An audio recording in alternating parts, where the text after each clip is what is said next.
9mm versus 45 ACP.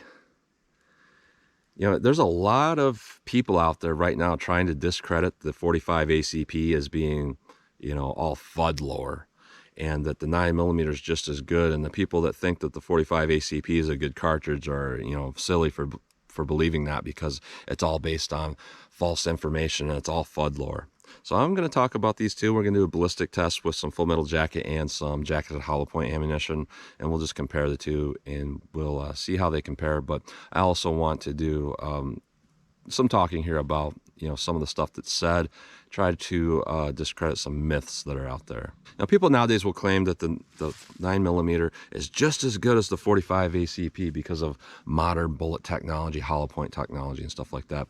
And then when the 45 guys say that, well, they like the 45 because they like more momentum, people that want to discredit that will look at that completely wrong. Because 45 ACP guys are talking about stopping power, they're talking about knockdown power, they're talking about momentum. And the 9mm fanboys are trying to discredit that, are saying, ha ha ha, you know, that the momentum won't knock somebody down. You're saying there's knockdown power and it's going to knock somebody over. And then they'll do demonstrations, shooting stuff to show that, you know, oh, it doesn't knock things over. So these 45 guys are crazy and all that. And all of that is terminology that was coined a long time ago that means something completely different than what, you know, 9mm fanboys think it means. Knockdown power, stopping power, momentum. These are all things that describe, you know, effectiveness to stop a threat. You know, back in the day when, you know, 45 was created, you know, other cartridges were used in warfare and handguns, and what they found was the 45 actually stopped a threat quicker. It made the person that was fighting or shooting kind of go down and stop fighting, and that was knockdown power. But for some reason, people are saying that nowadays are like, oh, that means knock over power, and then they'll completely misrepresent what we were ever talking about. People that liked 45, what we were ever talking about. And it just gets into the silly thing where nowadays, you know, the 9mm is just as good as the 45. And even USCCA nowadays is trying to show that the 9mm is just as good as the 45 ACP. And before I move on with some of this information here, I'm just going to do a spoiler alert. A lot of the reasons why a lot of agencies pick 9mm is because it's cheaper than 45 ACP. And they, you know, there's some FBI tests that say, oh, this does pretty much all the protocol. It does this or that. It gets through this much penetration. And then it's, you know, 70% of the cost. Therefore, it's better. And in reality, that's not better. It's just that they can get something that kind of works cheaper. They're going to do it. And one of the stupidest arguments I ever hear, I hear it a lot. My uncle, my cousin, my brother, my grandpa, you know, they work as a medical examiner in a medical office, or not a medical office, but a hospital. And dead bodies come in with holes in them. They can't tell the difference between 9mm and 45. Therefore, you know, caliber debate is stupid. There's a couple things to talk about with that. One, a hole made through a skin, whether it's a 45 or whether it's a 9mm, you know, skin is very stretchy. And, you know, 45 100ths of an inch and 35 100, 36 100ths of an inch in the real world isn't that big of a difference. It's oftentimes hard to see with the naked eye, even through paper, what's what. So judging, you know, dead bodies, bullet holes through the skin is, you know, kind of a stupid thing to do, because one, yeah, they're going to look the same, but two, just because an entrance hole that got, you know, shrunk back down, it doesn't mean that the stopping power, the effectiveness of that 45 wasn't greater than that 9mm. In fact, I just about guarantee it was. And that probably brought that threat down faster than that 9mm brought that threat down. But, you know, judging all of that based on, you know, the fact that dead bodies had holes in them that looked the same, that has nothing to do with effectiveness to stop a threat. So I find that kind of one of the dumbest arguments I ever hear. And one of the things that, you know, 9mm guys don't understand and 45 guys do, they'll talk a lot about momentum, and the 9mm fanboys are like, oh, that'll just, you know, you're saying that, you know, that momentum will knock somebody down. No, what we're saying is that momentum of a cartridge, of a bullet entering a target, if there's more momentum to it, it's going to go in a straighter line more predictably, and it's going to, you know, basically hit exactly what you were aiming at on the outside of the body. You know, you hear some weird stories of like 22s going in somebody's neck and coming out their groin, stuff like that from the bullets deforming, twisting around, arcing around. And I'm not saying that 9mm has a lot of that issue, but the 45 definitely has less of that issue.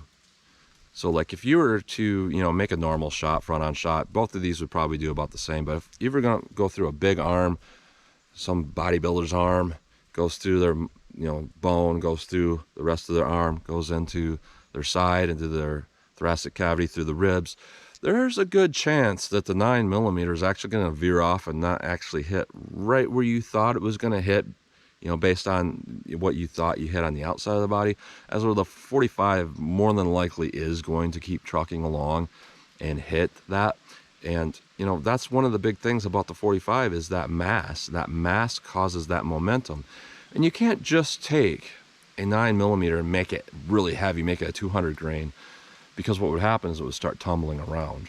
And that would not be necessarily very good for getting that straight line penetration that you might want to get. So a lot of people say that, you know, 45 guys like 45 because they don't make a 46. And they think that 45 guys are obsessed with the diameter, and that's not true at all. It's simply that you can add more mass to that bullet, and you can do it with less sectional density if you just make the bullet bigger around, so you won't have that tumbling issue. So you'll have all that 230 grain weight, all of that momentum going through. So it's important that it is 45 so it doesn't tumble. So that's a very good attribute to the 45 ACP. So there's a lot of different studies on ballistics of different cartridges. You know, you look at, you know, the old Sanau and Matt Marshall statistics. You look at some of the goats at Strasbourg statistics. You look at Greg Elifretz. You look at, you know, real world encounters where people talk about what happened. And what it comes down to is that the 45 ACP is just a little bit better than the 9mm. You know, something like 10% better than the 9mm. And to me, I think that that's an important thing if you're looking at a cartridge for self-defense, because one thing that's not talked about in the self-defense world, you know, a lot of people think that, you know, beep, they're training on the range, beep, holster, gun comes out of the holster, boom, they make that first shot, and it's assumed that that first shot means you win. But then you watch some police videos where, you know, they're trying to shoot attackers, they're trying to stop them. Oftentimes it's like 7, 8, 9 rounds, and that attacker still has enough energy to do whatever they want to do, pull their own knife, pull their own gun, whatever it might be. So I think having something that is a little bit more effective and having a little bit less capacity of that, to me, that actually makes more sense than simply having more capacity and then trying to make that ammo perform a little bit more like 45 ACP. And to be honest here, you know, this Glock holds 14, this M&P holds 18. If you made it to 14 rounds of anything and it's, you know, not working, I don't think that, you know, the other last 4 rounds are going to make the difference. So to me, having something that has a little bit more effective a cartridge is more important than having more capacity. But anyways, we're gonna do a ballistic test here. I'm going to test our Blazer. These are Blazer ammo, 9mm, 45 ACP. So these are your common weights, your 115 grain and your 230 grain. Now with the 45 ACP and 9mm for our defensive ammo, I did something a little bit different here. I went with their 115 grain plus P Underwood because that's still pretty standard. Now, with the 45, I did not go with the 230 grain because we're talking self-defense here once we get to hollow points, and we're talking about wanting to get hollow point expansion. I find that the 185 grain is more reliable to get hollow point expansion. So I went with what I think is better. So a lot of people will be like, well, that's not fair. But at the same time, this is very common in self-defense hollow points, as where 185 grain in a full metal jacket is not very common at all. So I'm picking what I think the best options are to do this ballistic test here. Now, when I ordered this ammo, I ordered Nosler bullets with both. They both said Nosler. They happened to send me Nosler bullet 9mm, but the 45 ACP was actually an XTP, even though they both said Nosler. That happens sometimes when you try to do ballistic tests and get all the supplies you need, but I don't think that's going to make a huge bit of difference for this test. But I'll describe the rest of everything we're going to do here, and then let's get started with the test. All right, so here's our ballistic test with these. I'm going to do some full metal jacket and some jacketed hollow point. I'm going to use my 5-inch pistols here, my 5-inch Smith & Wesson M&P 2.0 and my 5.3-inch Glock 41 for the 45 ACP. So our full metal jacket ammo is just some 115 grain 9mm Blazer and some 230 grain Blazer 45 ACP. And for our defensive ammo, I'm going to do a little bit different bullet weights here. I'm going to do 115 grain jacketed hollow point plus P for our 9mm. And 185 grain plus P for our 45 ACP. You know, a little bit different bullet weight than our full metal jacket, but that's because that's pretty typical. I'm going to use what's best for defensive purposes, and I think that 185 grain is a little bit better. As we're 115 grain 9mm, that's your standard weight. You know, 115 to 124 grains. So I consider that a pretty fair comparison overall. So we're going to go through the chronograph with both of these, see what kind of velocity and accuracy we get at the same time. Then I'm going to do my 10% clear ballistic test, but I'm going to do something that people have actually requested quite a few times. Medium density fiberboard after 3 inches of clear ballistics represent our entrance ribs, and then at the back of one of these ballistic shell blocks, another 1/4 inch medium density fiberboard to represent back ribs. So I don't think that's completely anatomically correct, but yeah, people have requested to see that, and it's a good test to do that in, because with our full metal jacket we'll get some pretty good penetration. So 4 layers of denim, 3 inches of clear ballistics, a 1/4 inch MDF, then we'll have 16 inches more clear ballistics, and then another 1/4 inch MDF. And then after that ballistics gel test, I'll shoot up the steel, see what kind of difference I can get in controllability, recoil control, and all of that. So let's get started with this test. All right, first up, we'll run our full metal jacket over the chronograph with the 9mm and the 45 ACP, and then we'll switch on to our jacketed hollow point ammo. So I don't know what this Blazer stuff is rated at. I think typically 9mm 115 is rated at maybe 1100, and you know, the 45 ACP somewhere around 830 to 850. So let's see what we get with our Blazer full metal jacket.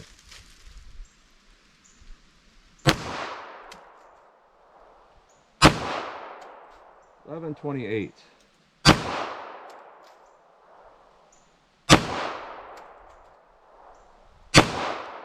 1117. It's a little bit sunny out today, so I think we're having some issues with the chronograph, getting too much light on there. But I got a couple reads, that's good enough. 45 ACP, let's see what we get with this. 812, 831, 840, 825, 832. So now we'll move on to our jacketed hollow point ammunition. So we have our Nosler Underwood. We're rated at 1300 feet per second. Let's see what this gives us.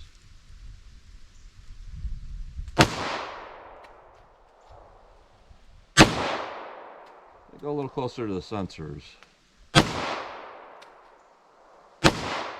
1259, 1257. I'll take those two because that's good enough.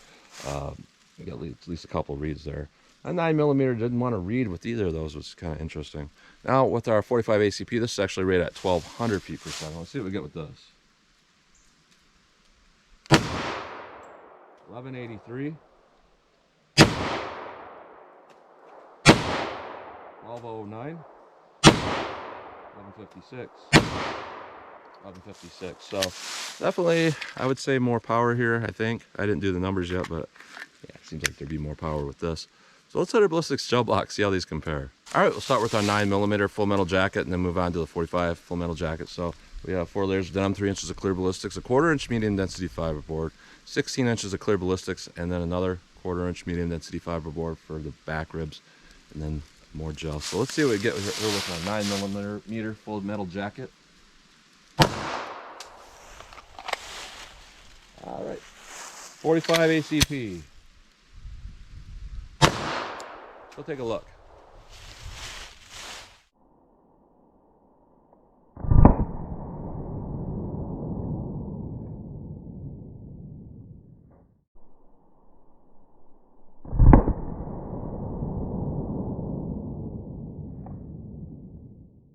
All right, so not a huge difference going on there. I don't really need to pull the medium density fiberboard out because, you know, they're gonna show holes that are, you know, the size of the bullets. What we got going on here is both those bullets are backwards, but, you know, there's a little bit difference in penetration, but very, very similar overall. Now, a lot of people will say 100%, you know, the 9mm always penetrates more than the 45 ACP, and I'm not seeing that at all with this. 45 penetrated a little bit more, not by a lot, but a little bit more. 9mm, we're at about 22.5 inches of penetration. A 45 ACP, about 23 inches. So really, you know, a half-inch difference. Statistically, about the same penetration. So yeah, it's hard to say if one did better than the other. They both had pretty good momentum. They both went through, you know, but you can see a little bit of that, what I was talking about with momentum, that our 45, you know, it's a little bit straighter line. Our 9mm did move up. I would say we moved up probably 2.5 inches from that line, as where our 45 arced down maybe a half inch. So a little bit more momentum going on with that 45, but you know, Full Metal Jacket about the same. So let's hit these with our hollow points, see how those compare. All right, this is where it gets real here. We got some hot hollow points going on. Nozzler, 115 grain plus P. Let's see what this does. 9mm. All right, let me set that back up. I'll hit it with the 45 ACP. All right, 185 grain Underwood, 45 ACP plus P. Let's see what this does. Let's go take a look.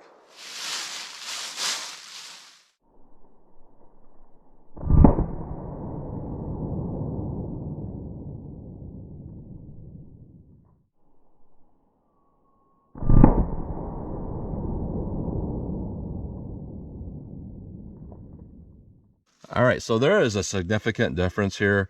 I didn't think that the 45 was going to penetrate nearly as much as it did. I thought the 9mm would penetrate a little bit better, but you know, here's through our first MDF, 9mm FMJ, 45 ball, about what we expected. Now with our 9mm, we expanded, you know, as big as that 45, if not bigger, but that made a difference there in its penetration. 45 up here on top. So we got some very severe under penetration with that 9mm because it just didn't have the mass once it expanded that big. So we went to only, the track goes to about 8.5 inches.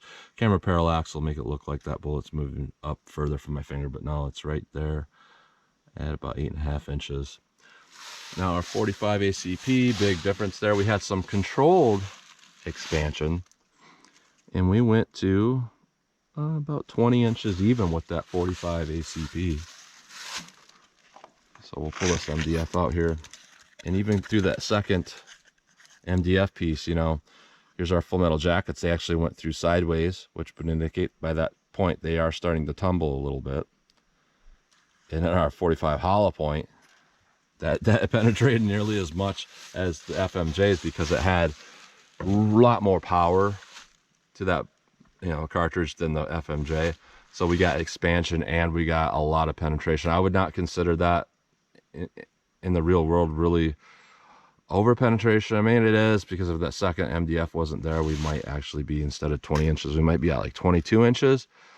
But it is impressive what I'm seeing with that particular 45 ACP. You know, they're a lot more recoil, but very impressive, honestly. So let's take a close-up look at these. We'll pull them out of the block, take a look at them, and then I'll shoot our steel, so what kind of practical accuracy I can get with these. All right, so here's a close-up look at our bullets here. Here's our 9mm and our 45 ACP going through our ballistic test here. You know, twice as much mass with the 45 versus the 9mm. Not particularly interesting. Now we look at our 9mm jacket at hollow point. You know, this expanded really, really big, and here's our 45 ACP jacket at hollow point. So I wish that the ammo I ordered came exactly the way I ordered it, because this makes it kind of unfair in a sense. But at the same time, this kind of illustrates the downfall or the downside of a 9mm, is if you put enough power behind it to try to match like a 45 ACP's power, this is pretty typical. It overexpands and doesn't penetrate enough, as where the extra mass of the 45, you know, even if you expanded it a lot bigger, you still got a lot of mass and momentum that will continue to go through the target pretty well. So that's a close-up look at those. All right, 12 yards from the target. I just want to pull up, get, you know, a quick sight picture, pop off some rounds, see how the 9mm compares to the 45 ACP. So we'll do it first with the standard pressure FMJ ammo, and then I'll move on to the, you know, hollow point plus P. So Full Metal Jacket 9mm. Let's see how this does. Very accurate and easy to control.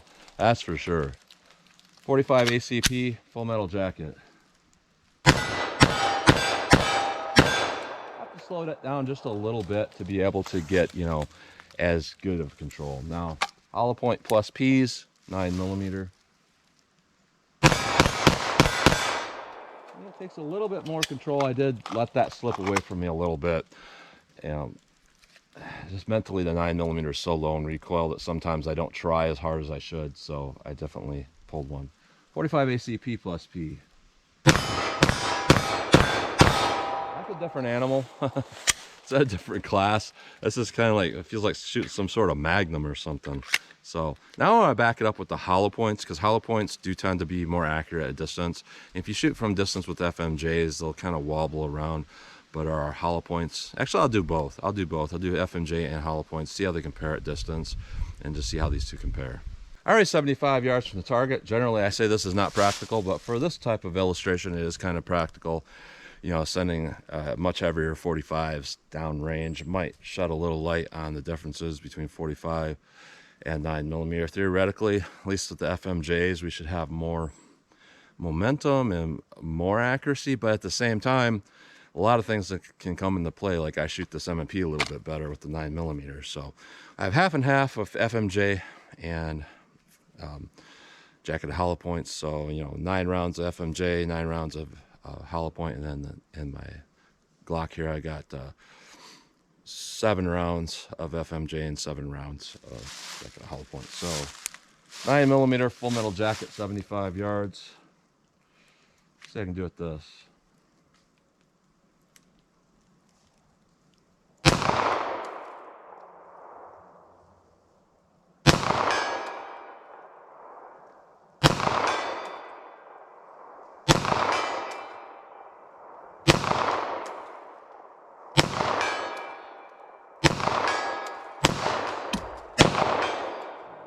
Popped one off there a little bit quick. Just thought I could do it, but I did miss that.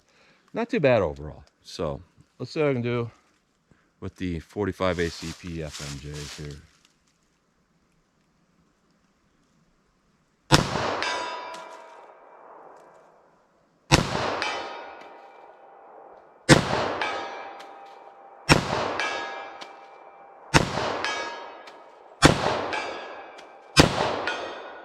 Honestly, I felt like I was, you know, 3 or 4 of those shots I yanked the trigger, so I don't know how they all hit, but I would say theoretically that theoretical stuff of it being more accurate does come into play. Now with our hollow points in general are a little more accurate distance because the weight's towards the back. It's kind of like a spinning football. You know, you get a little more accuracy with hollow points no matter what the caliber is. And these 9mm have a lot less recoil. So I think at this point, other stuff might come into play. I predict I'll be more accurate with the 9mm, but let's see what I get here.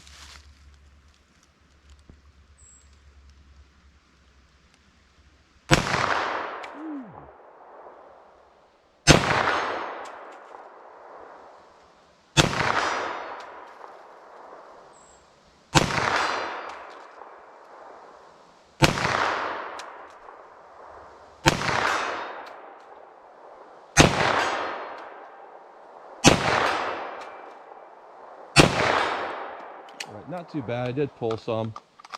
That's just probably on me. 45 ACP. Now these had so much recoil, I might flinch with these things. So let's see how I can do it here.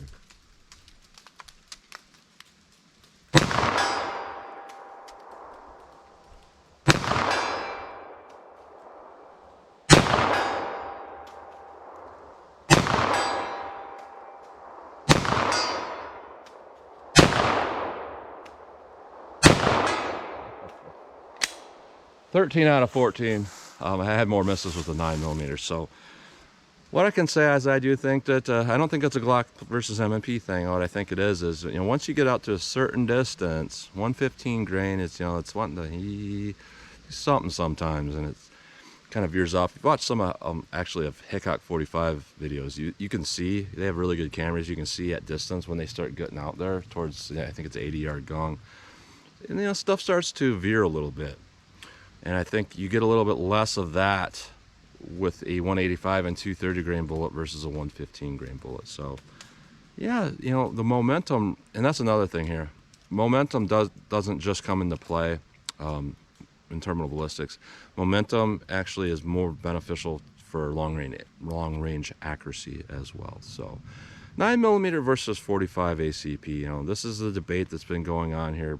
And, it's going to continue to go on no matter what some lowly YouTuber like me says. But, I think that the 45 ACP, all things considered, you have a little bit better cartridge here. And I think that's something to consider for a lot of people that are talking self-defense. A lot of the argument for 9mm being as good as other stuff is because all these agencies, law enforcement agencies, military agencies, can get that 9mm cheaper. So then you got the FBI, which for some reason a lot of people are trusting, but they do a bunch of tests and say that with modern bullet technology, the 9mm is just as good as the 45 ACP. And granted, this 9mm performance wasn't that good. I've seen a lot better with like critical duty and HST and stuff like that. I was just trying to keep this kind of fair, but this stuff didn't do that good in 9mm. But all the things said here, a person with this concealed carrying, or they're using a gun for home defense or whatever it might be, that small amount that they're saving to get a 9mm, to me doesn't make a whole lot of sense. It's not like a big government contract where you're saving a lot of money. Little police department, they're gonna spend $100,000 for 45, $70,000 for 9mm. Okay, let's get the 9mm, we can use the money somewhere else. But when you're talking to a regular person, it's like, okay, all year I don't shoot a lot, I go to the range sometimes, so I'm gonna pick 9mm. It's cheaper. I'm gonna spend same price for the jacket of hollow point ammo, because it generally is, but I'm gonna spend $25 for 45 versus 15 for 9mm. Well, I better go with the 9mm. To me, that doesn't make sense. That's one of those things. What's your life worth type of things. You can't spend a few more bucks. So, anyways, that's enough information in opinion for now. But I just wanted to clear up some things from my perspective. So that's your ticket today. So as always, comment, share, and like, and thanks for watching.